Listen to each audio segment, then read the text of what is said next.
D'abord, souhaiter la bienvenue à ceux qui sont là pour la première fois, à ceux qui nous visitent ou à ceux qui reviennent des vacances. Ma sœur Marie-Marc, je suis vraiment dans la joie de te revoir. Ça faisait un moment que je demandais tes nouvelles un peu partout, je ne te voyais plus, donc je me dis, où est notre sœur? Amen. Amen. Il est important que nous puissions nous soucier les uns des autres. Lorsqu'une sœur n'est pas là, lorsqu'un frère n'est pas là, qu'on a l'habitude de voir les vendredis, les dimanches, nous devons chercher à savoir pourquoi cette personne ne vient plus. Amen. Amen. Parce que c'est là notre amour. Notre amour ne peut pas supporter le manque de l'autre. Et la Bible dit, aimons-nous les uns et les autres. Amen. Amen. Ce matin, j'aimerais partager un thème avec vous. Mon thème ce matin, c'est l'élection de Dieu. L'élection de Dieu et la prédestination. Que le Seigneur puisse nous aider à comprendre cette parole. Non pas simplement intellectuelle, mais à le comprendre avec tout notre cœur. Que cette parole puisse être pour nous une lumière. Cette parole puisse nous permettre de comprendre encore le plan de Dieu. Parce que Dieu a formé toutes sortes de plans. Et pour réaliser ces plans, Dieu a choisi des hommes parmi d'autres hommes. Il a choisi des femmes parmi d'autres femmes. Nous ne savons pas pourquoi Dieu a fait ces choix. Et il y a plusieurs exemples que nous pouvons prendre dans la Bible. Parce que la Bible est remplie d'exemples qui nous parlent de l'élection de Dieu et de la prédestination. Mais nous allons seulement nous arrêter sur deux exemples. Deux frères, Jacob et Ésaü. Deux frères qui sont issus de la même mère, mais qui, après être sortis des entrailles de leur mère, vont avoir deux parcours totalement différents. Non pas parce qu'ils ont choisi ces parcours, mais parce que Dieu les avait prédestinés.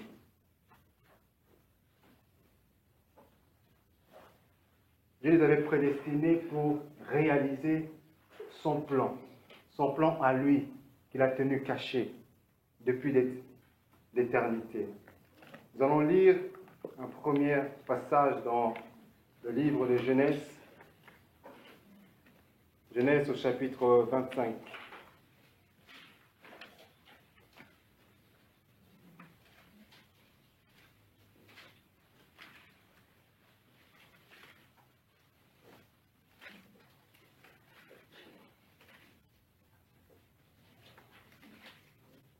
Nous allons voir le verset 19 à 26.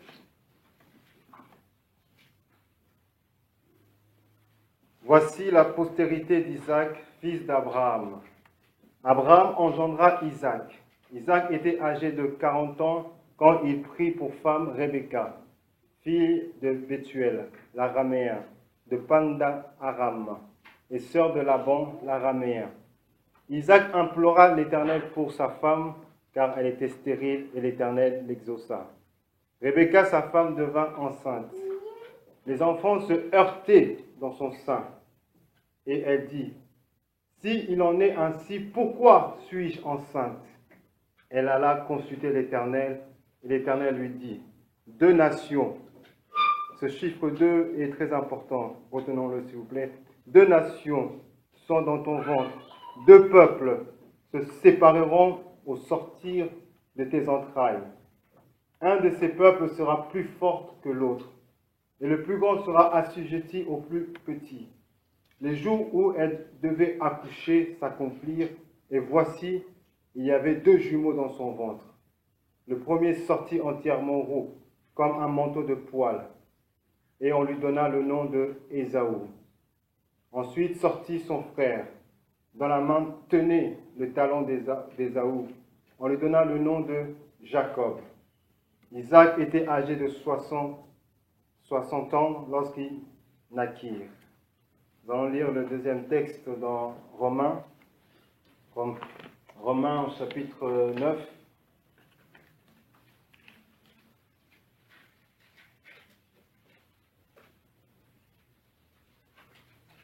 Chapitre 9, nous allons voir le verset 11 à 13.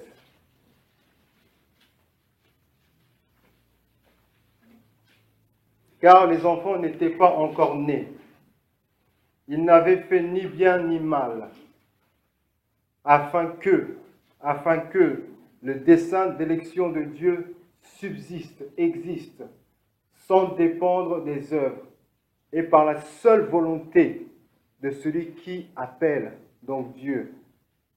Quand il fut dit à Rebecca, l'aîné sera assujetti au plus petit, selon qu'il est écrit, j'ai aimé Jacob et j'ai haï Ésaü. J'ai aimé Jacob, j'ai haï Ésaü. Dieu a choisi d'aimer Jacob. Et son amour pour Jacob est inconditionnel. Il n'est pas limité par le temps. Son amour est éternel.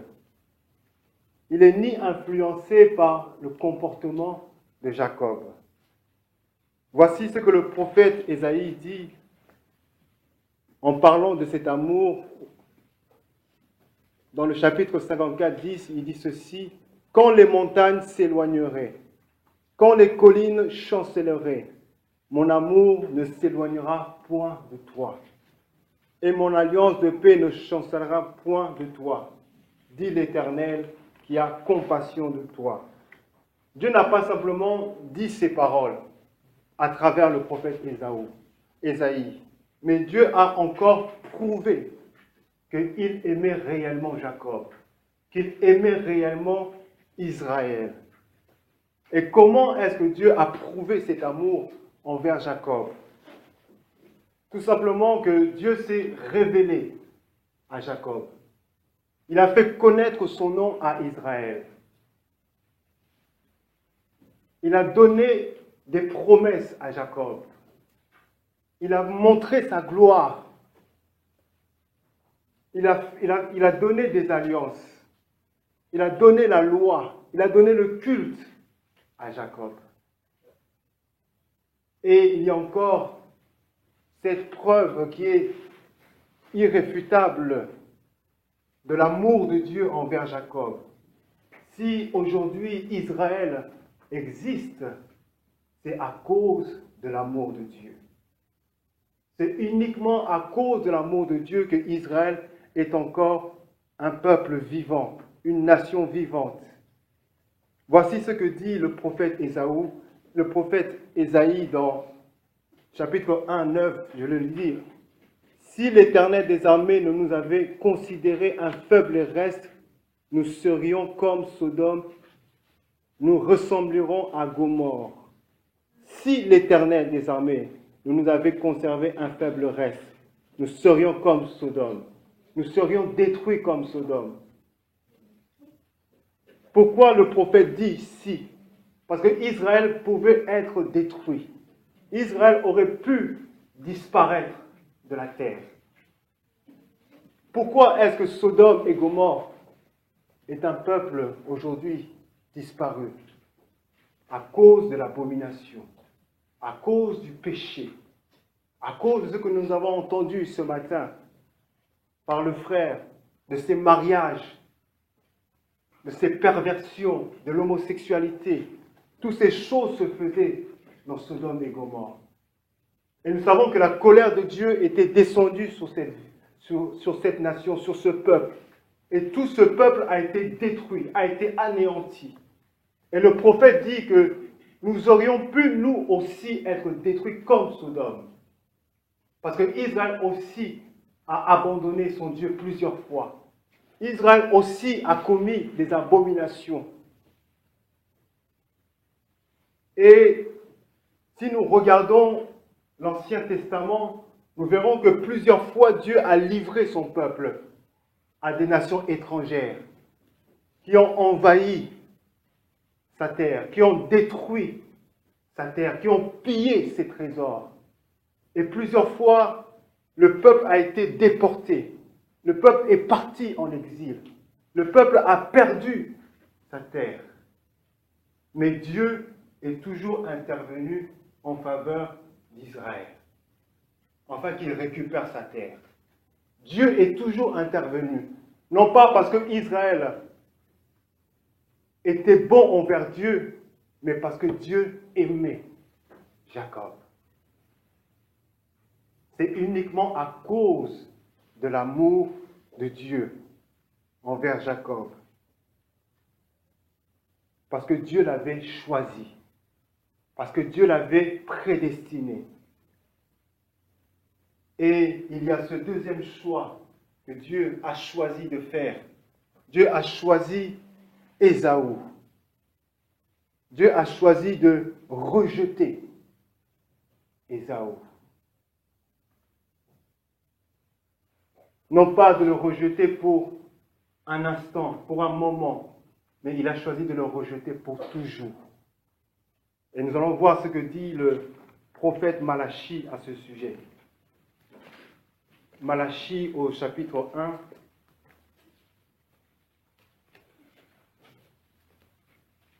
C'est juste avant Matthieu.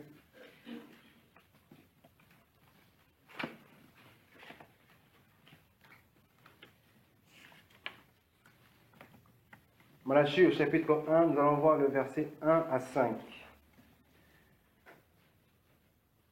Oracle, parole de l'Éternel à Israël par Malachie. Je vous ai aimé, dit l'Éternel, et vous dites, en quoi nous as-tu aimés? Le Seigneur répond, Ésaü n'est-il pas frère de Jacob, dit l'Éternel. Cependant, j'ai aimé Jacob, et j'ai eu de la haine, du rejet. J'ai eu de la haine pour Ésaü. Là, Dieu déclare ses sentiments envers Ésaü. À présent, Dieu va prouver par des actes ses sentiments. J'ai fait de ces montagnes une solitude. J'ai livré son héritage aux chacals du désert. Écoutez encore ceci. Si Édom dit, nous sommes détruits, nous relèverons les ruines. Ainsi parle l'Éternel des armées, qu'ils bâtissent, je renverserai. Ces paroles sont fortes. Qu'ils bâtissent, je renverserai. Et on les appellera pays de la méchanceté, peuple contre lequel l'Éternel est irrité pour toujours. Vos yeux le verront et vous direz, grand est l'Éternel, par-delà les frontières d'Israël. Amen. Amen. Comment pouvons-nous comprendre? Comment pouvons-nous expliquer ces choses? Un Dieu qui est saint, ce Dieu en qui il n'y a aucune variation, ce Dieu qui est parfait. Mais la Bible nous montre que ce Dieu qui est capable à la fois d'aimer une personne, de prouver son amour envers cette personne, mais ce Dieu qui est aussi capable de rejeter une autre personne. Et non seulement il le rejette, mais il prouve par des actes qu'il a rejeté cette personne.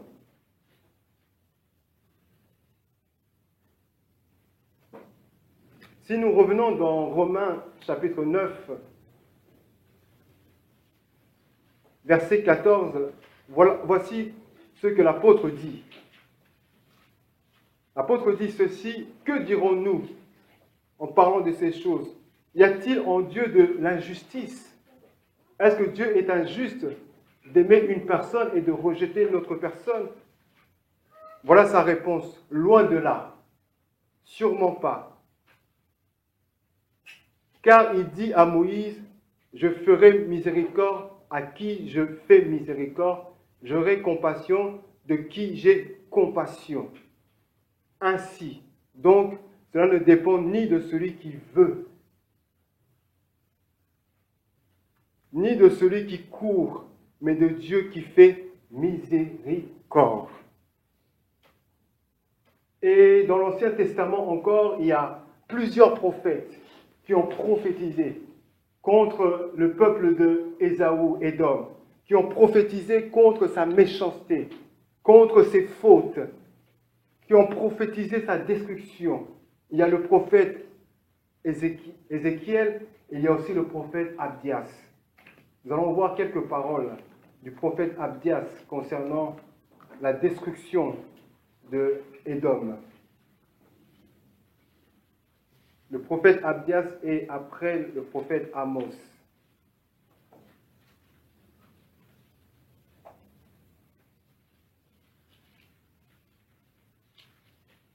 Si tout le monde a trouvé, je vais lire. Nous allons commencer le verset 1 à 4. Prophétie d'Abdias. Ainsi parle le Seigneur l'Éternel sur Édom. Édom, nous savons, c'est la postérité de Ésaü. Nous avons appris une nouvelle de la part de l'Éternel. Un messager a été envoyé parmi les nations. Levez-vous, marchez contre Édom pour lui faire la guerre. Voici, je te rendrai petit parmi les nations. Tu seras l'objet du plus grand mépris. L'orgueil de ton cœur t'a égaré. Toi qui habites le creux des rochers, qui t'assieds sur les hauteurs et qui dis en toi-même, qui me précipitera jusqu'à terre? Quand tu placeras ton nid au-dessus, quand tu placeras ton nid aussi haut que celui de l'aigle, quand tu te placeras parmi les étoiles, je t'en précipiterai, dit l'Éternel. Nous allons aller au verset 8 jusqu'à 10. N'est-ce pas en ce jour, dit l'Éternel, que je ferai disparaître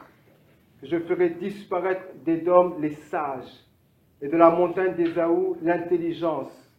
Tes guerriers, ô Théman, seront dans l'épouvante, car tous ceux de la montagne d'Ésaü périront dans le carnage, à cause de ta violence contre ton frère Jacob.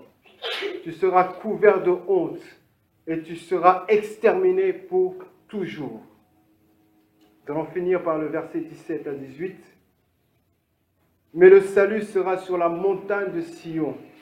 Elle sera sainte. Et la maison de Jacob reprendra ses possessions. La maison de Jacob sera un feu, et la maison de Joseph une flamme. Mais la maison d'Ésaü sera du chaume, qu'elles allumeront et consumeront. Il ne restera rien de la maison d'Ésaü, car l'Éternel a parlé. En lisant toutes ces paroles, toutes ces prophéties des prophètes, on pourrait penser que si l'Éternel a rejeté Ésaü, c'est à cause de ses actions. On pourrait penser que si l'Éternel a rejeté Ésaü, c'est à cause de sa méchanceté. Mais ce n'est pas le cas. Ce n'est pas le cas parce que l'apôtre Paul, nous l'avons lu, a dit ceci, qu'avant même que les enfants puissent naître, avant même qu'ils puissent commettre des actes, Dieu les avait déjà rejeté Ésaü et il avait choisi d'aimer Jacob. Donc toutes ces actions de méchanceté d'Ésaü ne sont que les conséquences de son rejet. Parce que Dieu a fait un choix. Dieu a fait un choix dans l'éternité. Vous savez, la Bible nous dit qu'au commencement, Dieu créa. Mais s'il y a un commencement, il y a un commencement pour la terre uniquement. Mais la vie existait bien au-delà. L'éternité existe. Nous sortons de l'éternité, nous passons un moment sur la terre et nous retournons dans l'éternité. Parce que nous savons que la mort, pour nous, n'est qu'une entrée dans l'éternité. Et souvent, ça me fait mal quand j'entends des gens qui meurent et qui n'ont pas reçu Jésus. Je me dis, ces personnes vont dans l'éternité. Dans une éternité de souffrance. Dans une éternité, on ne peut même pas comprendre, on ne peut même pas expliquer. Et nous ne savons pas pourquoi Dieu a fait ce choix de aimer une personne et de rejeter cette autre personne.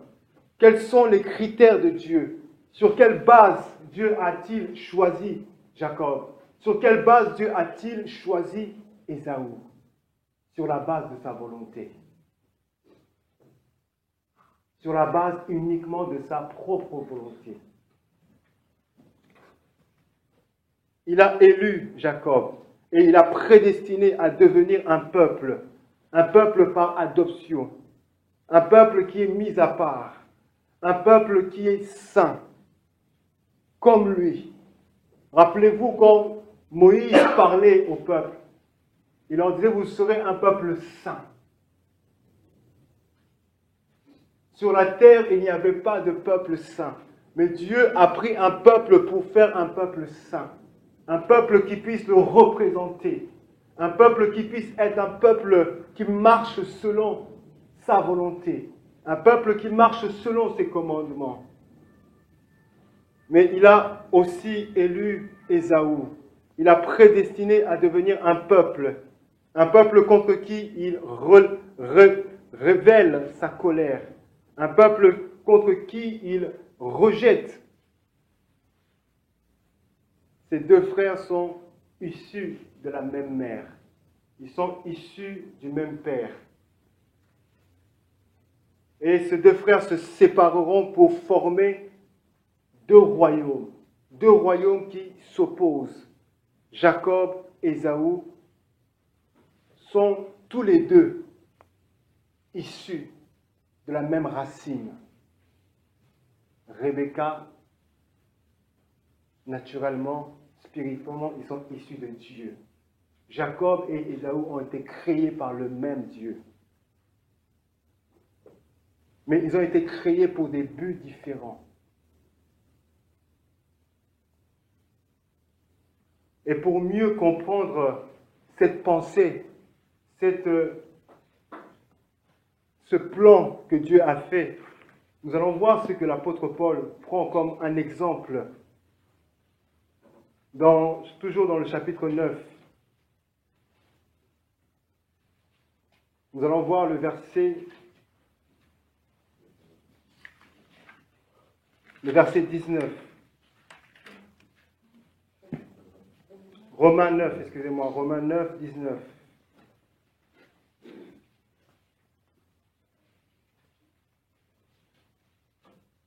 Tu me diras, pourquoi blâmes-tu encore? Car qui est-ce qui résiste à sa volonté? Ô homme, toi plutôt, qui es-tu pour contester avec Dieu? Voilà l'image que l'apôtre Paul prend pour nous aider à comprendre ces choses. Le vase d'argile dira-t-il à celui qui l'a formé, pourquoi m'as-tu formé ainsi? Pourquoi m'as-tu créé? Le potier n'est-il pas maître de l'argile? Il prend le potier, nous savons que ce potier est Dieu. Le potier n'est pas-il maître de l'argile pour faire avec la même masse un vase d'honneur et un vase d'un usage vil? La même base. Un vase qui est pour un usage d'honneur, un autre vase qui est pour un usage vil. Et il va encore plus loin en disant ceci. Et que dire si Dieu voulant montrer sa colère et faire connaître sa puissance, a supporté avec une grande patience des vases de colère prêts pour la perdition. Que dire si Dieu, voulant montrer sa colère, et faire connaître sa puissance, à supporter avec une grande patience des vases de colère prêts pour la perdition. Et s'il a voulu faire connaître la richesse de sa gloire envers des vases de miséricorde qu'il a d'avance préparés pour sa gloire. L'apôtre Paul d'abord met en avant deux sortes de vases. Un vase d'honneur et un vase vil. Et ensuite, il met encore deux sortes de groupes de vases. Un vase de perdition et un vase qui est préparé pour la gloire.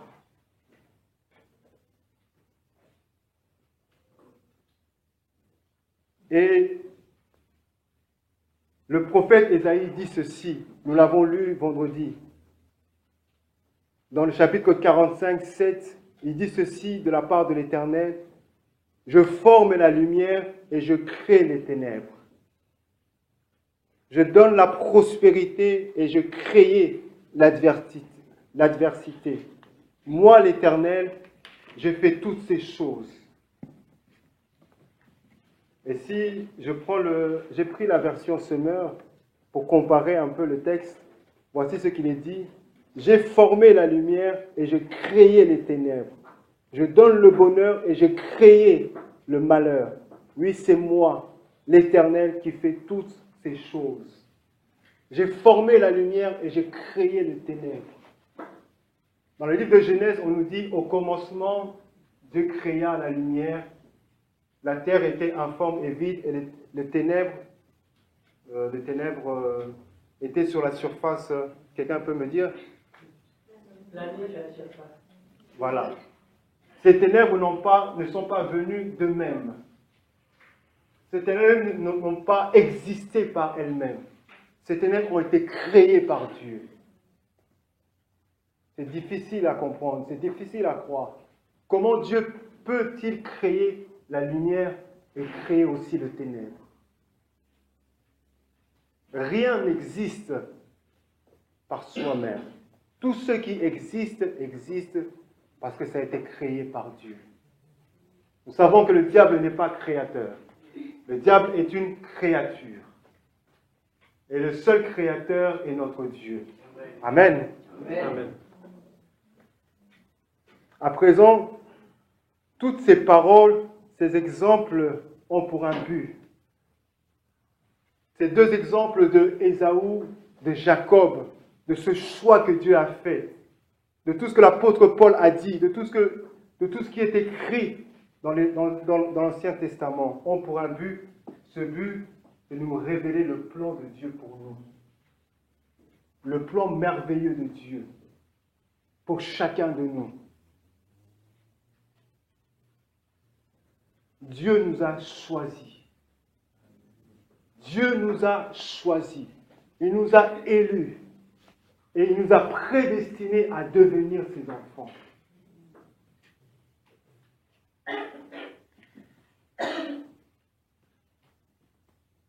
Regardons ce qui est écrit dans Romains 24, 26. L'apôtre Paul a commencé à parler d'Israël. Il a pris des exemples pour essayer de comprendre. Mais la conclusion de l'apôtre, c'est les païens. C'est révéler ce... Non, Romains 9, 24, 26.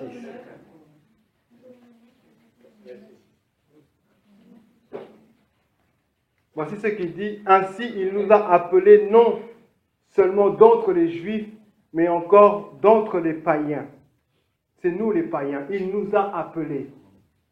Selon ce qu'il est dit dans Osée, j'appellerai mon peuple celui qui n'était pas mon peuple, et mon bien-aimé celle qui n'était pas la bien-aimée. Et là, on leur disait, vous n'êtes pas mon peuple, ils seront appelés fils du Dieu vivant. Amen. Amen. Dieu nous a prédestinés à devenir ses enfants. J'aimerais dire que si ce matin on est là, ce n'est pas parce que nous l'avons voulu. On ne devient pas chrétien parce qu'on a choisi de devenir chrétien. Peut-être tu peux me dire, oui, j'ai entendu l'évangile, j'ai cru. Mais pour croire, c'est celui-là qui a mis dans ton cœur cette force, cette volonté de croire à sa parole.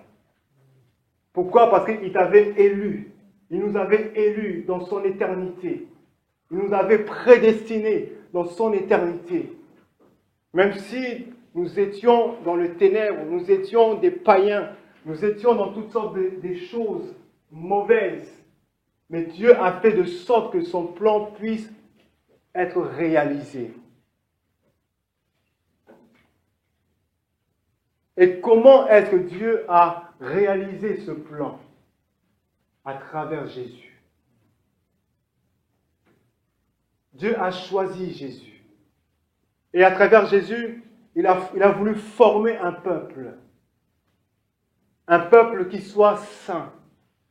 Un peuple qui lui appartienne. Un peuple qui est sanctifié par le sang de Jésus. Un peuple qui soit pour lui et pour lui seul. Regardons ce que dit l'épître aux Éphésiens.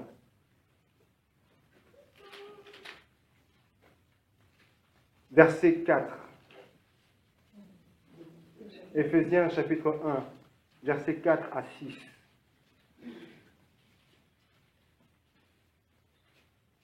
En lui, Dieu, en Christ, Dieu nous avait élus avant la fondation du monde. Il nous avait élus avant la fondation du monde, pour que nous soyons saints et irréprochables devant lui. Verset 5, il nous a prédestinés, il nous a prédestinés dans son amour à être ses enfants d'adoption par Jésus-Christ, selon le bon plaisir de sa volonté. Il nous a prédestinés. Éphésiens chapitre 1, 4 à 6. N'est-ce pas merveilleux? Est-ce que ce n'est pas merveilleux? Amen. Amen. Dieu, l'apôtre prend cette image du potier qui fabrique des vases. Et nous savons que lorsque une personne fabrique quelque chose, il sait pourquoi est-ce qu'il fabrique cette chose-là. Et lorsque Dieu nous a créés, Dieu savait pourquoi il nous avait créés. Pourquoi est-ce que Dieu nous a choisis, nous? Pourquoi il a choisi de nous aimer?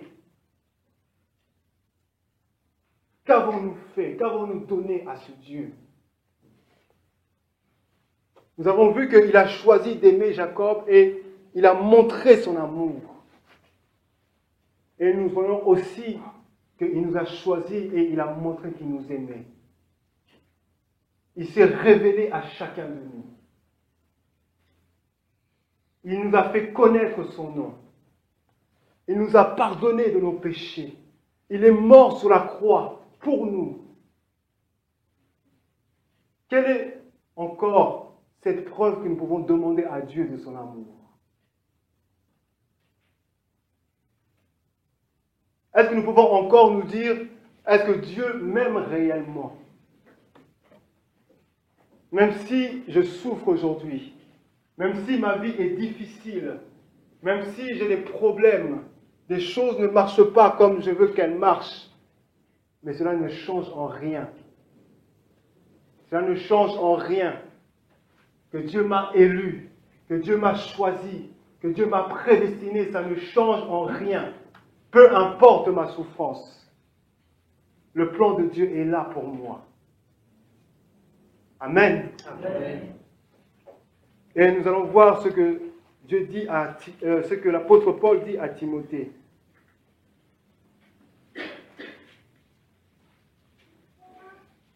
De Timothée au chapitre 1.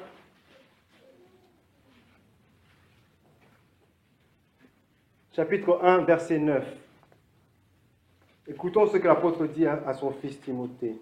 Il nous a sauvés Il nous a adressé une sainte convocation, non à cause de nos œuvres. Il ne nous a pas appelés parce que nous avons fait des bonnes œuvres,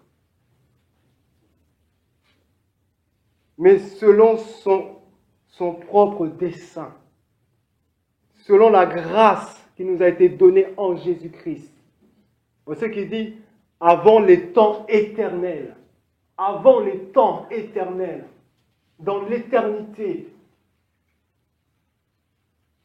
et qui a été manifesté maintenant par la venue de notre Seigneur, de notre Sauveur Jésus-Christ, qui a réduit à la mort l'impuissance et a mis en évidence la vie et l'immortalité par l'Évangile. Avant des temps éternels, il nous avait choisis. La grâce de Dieu, le privilège. Je ne sais pas si nous pouvons réaliser le privilège que nous avons. Le privilège d'être là.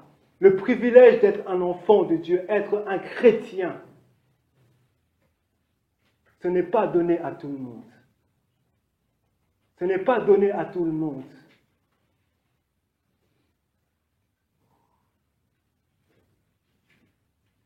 La question que j'aimerais que nous puissions nous poser, pourquoi parler de ces choses? Si nous parlons de ces choses, c'est pour que chacun de nous puissions prendre conscience combien la grâce de Dieu est grande envers nous. Combien la grâce de Dieu est grande. Combien? Parce que si Dieu nous a aimés comme il a aimé Jacob, il faut savoir que Dieu a rejeté d'autres personnes. Il faut savoir que d'autres personnes ne seront pas converties. Et il faut le dire.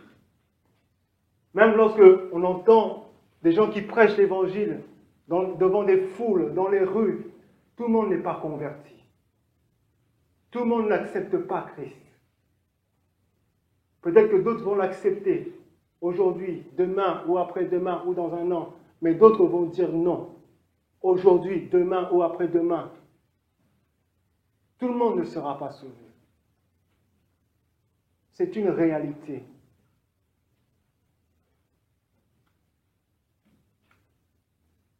Et nous ne pouvons pas dire que celui-ci ou celui-là ne sera pas sauvé. Nous ne pouvons pas dire que celui-ci est prédestiné à aller en enfer. Ce n'est pas à nous de le dire. Mais simplement, nous devons savoir que tout le monde ne sera pas sauvé. Mais à nous, il nous a fait grâce d'être sauvés. Amen. Il nous a fait cette grâce. Et ma question c'est, que faisons-nous avec cette grâce qu'il nous a fait? Que faisons-nous de ce privilège, de ce grand privilège que nous avons reçu? Que faisons-nous de ces choses?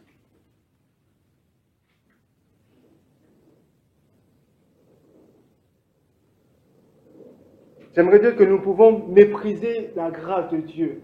Nous pouvons mépriser cette grâce par notre infidélité. Notre infidélité. Infidélité envers Dieu. Infidélité dans l'Église. Par notre paresse spirituelle. Notre paresse à lire la Bible.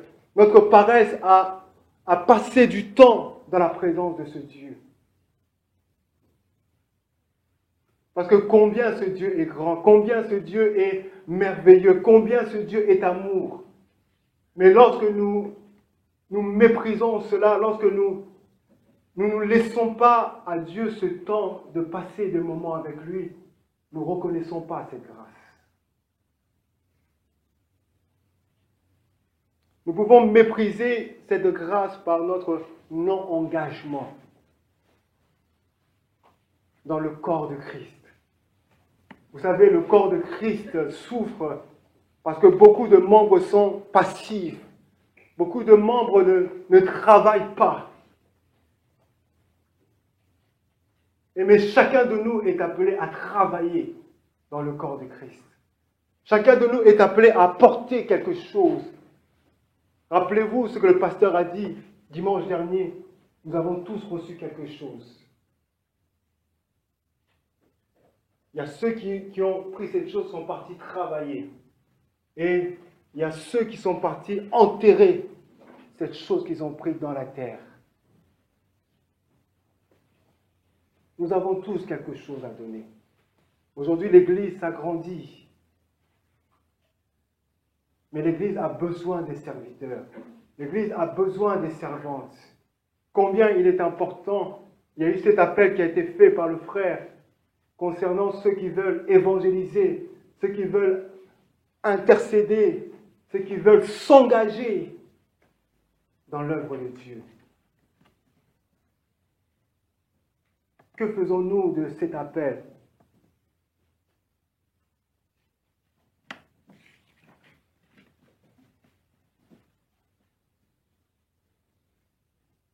La grâce de Dieu est là.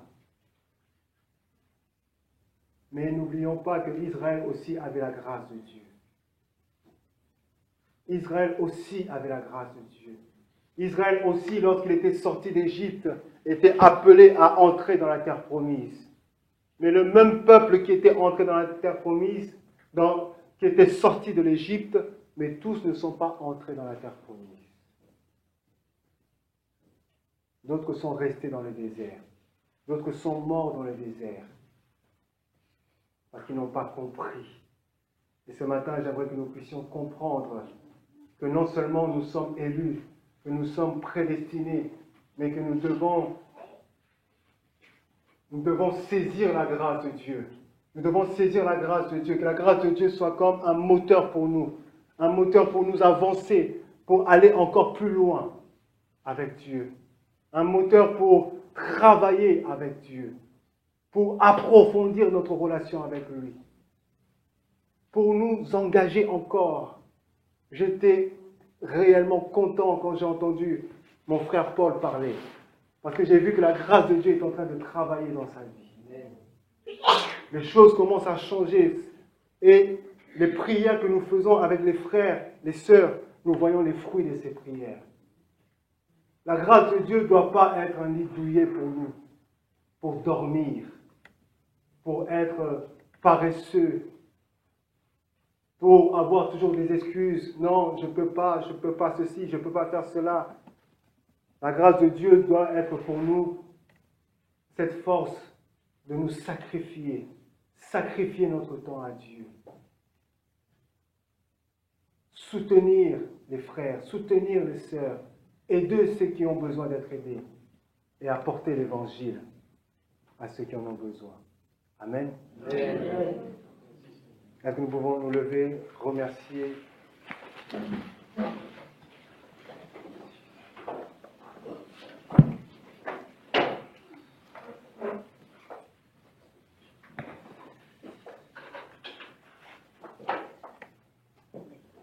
Remercions notre Dieu. Disons à Dieu merci ensemble. Merci ensemble pour sa grâce. Merci pour son amour. Merci pour sa bonté. Oh Jésus, nous te remercions. Nous te remercions, Seigneur mon Dieu, ce matin. Nous te remercions pour ce choix que tu as fait, Seigneur. Nous te remercions pour cet amour, Seigneur mon Dieu. Cet amour que tu as manifesté envers nous, Seigneur mon Dieu. Oh Seigneur mon Dieu, mon roi. Je te prie que ce matin, Seigneur mon Dieu, que nous puissions, Seigneur mon Dieu, nous engager envers toi, Seigneur mon Dieu. Que nous puissions nous offrir totalement à toi, Seigneur mon Dieu, mon roi. Oh, que nous puissions travailler, Seigneur, pour toi, Seigneur mon Dieu, mon roi. Oh, Seigneur mon Dieu, je te prie de toucher les cœurs ce matin, Seigneur mon Dieu. Touche les vies ce matin, Seigneur mon Dieu. Transforme les cœurs ce matin, Seigneur mon Dieu. Éclaire l'intelligence du cœur, Seigneur mon Dieu. Dans le nom de Jésus.